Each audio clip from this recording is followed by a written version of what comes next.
Hey guys, just in isolation, and so what I thought I'd do is read you a bit of a story. It's called The Die Hard Christmas. This was brought to me as a early Christmas present by Trevor and Belrose, and I thought I'd just read you the story. 'Twas the night before Christmas, and up in the tower, everybody was partying except for one wallflower. John McClane missed his wife. Things just weren't the same since Holly had moved west and changed her name. Look, she's got a different name on the door. A truck had pulled up, and who should disembark but 14 men whose intentions were dark. Look, these are all that. Is that Carl? Who knows? We're going to find out. They spoke not a word and unloaded big crates. They cut the phone lines and locked all the gates.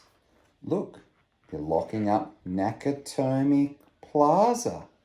And ooh, look what these crates are saying. Rockets. And look, is that a chainsaw that he's using to cut the main lines? Carl swept the ground floor, shooting every guard dead, while visions of bearer bonds danced in his head. Look. John took off his shoes, making fists with his toes. It actually worked. Well, what do you know? You see? He doesn't have his shoes on. Well, that's not going to be good. When out in the lobby there arose such a clatter, he sprung to the door to see what was the matter. Look. Is that a Beretta 9mm? Well, that's nice. When what to his wondering... Sorry, I'm going to start that one again. When what to his wondering eyes should appear. Holy crap, the terrorists are here.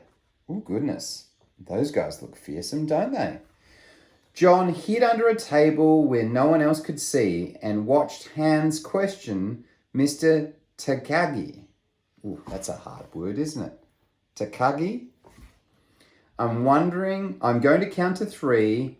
There will not be a 4. Give me the codes to open the vault door. Doesn't look like it turned out well. I don't know the codes, so go ahead and shoot. Okay, says Hans Gruber, and ruined Takagi's suit. There's some tomato sauce on that door. John tried to call the cops by pulling an alarm, but instead called the bad guys who tried to cause him harm. Look, they're having a wrestling match. But John killed Tony, who had very small feet, and sent him to the terrorists with a Yuletide treat. He put a Santa hat on the German, and his eyes all aglow. He wrote, "Now I have a machine gun. Ho, ho, ho."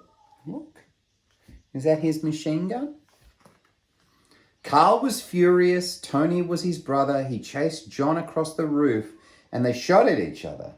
John was able to escape through ventilation shafts, come out to the coasty side. We'll have a few laughs. Remember this scene? Look, he's even got, is that a Zippo lighter? At Nakatomi Plaza, Sergeant Powell appeared. He checked the whole lobby and saw nothing weird. He was pulling away but didn't get far before Marco landed on the hood of his car. Powell drove away backwards, screaming in fright. "Welcome to the party, Powell," John yelled with delight. Look, there's Marco going flying, and is that Marco asleep on the car? Who knows? More police arrived, the FBI and SWAT team, but Hans didn't mind. It was all part of his scheme. Look at this. Is that Hans thinking?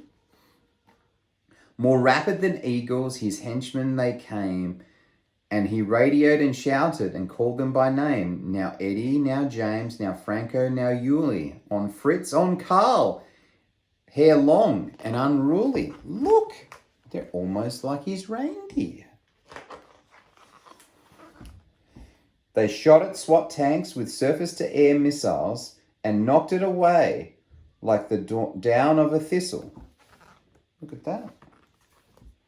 Now, John McClane was angry indeed. He blew up 2 terrorists and called them jerkweed.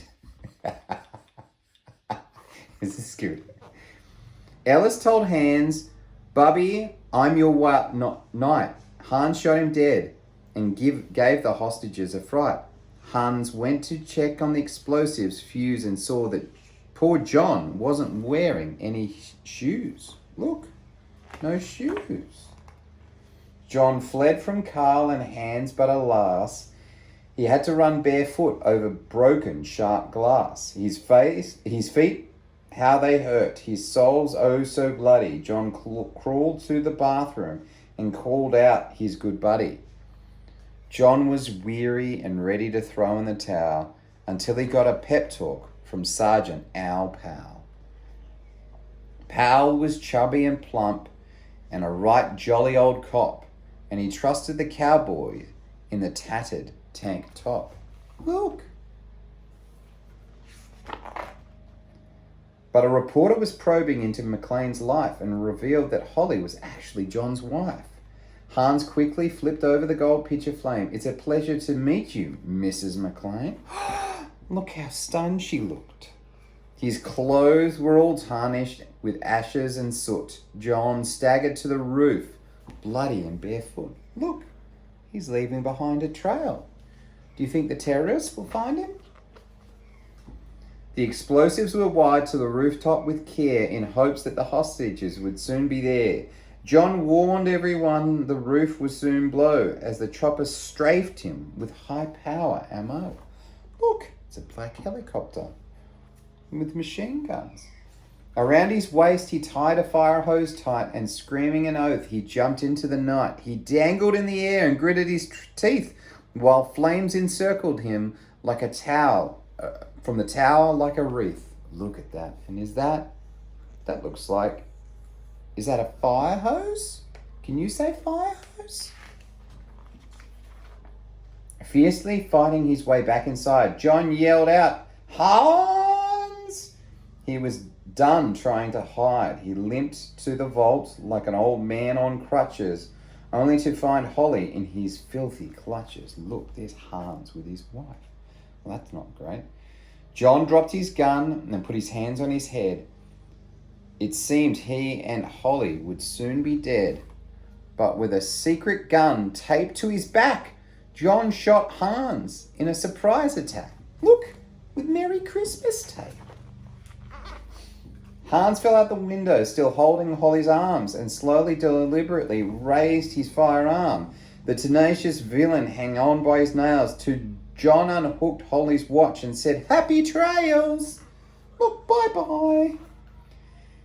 Bearer bonds flooded like fresh fallen snow as Holly embraced her blood-spattered beau. So Merry Christmas to all, be kind to one another, and most of all, yippee-ki-yay. Well, we can't say that word on air, can we, at all? Goodness gracious me.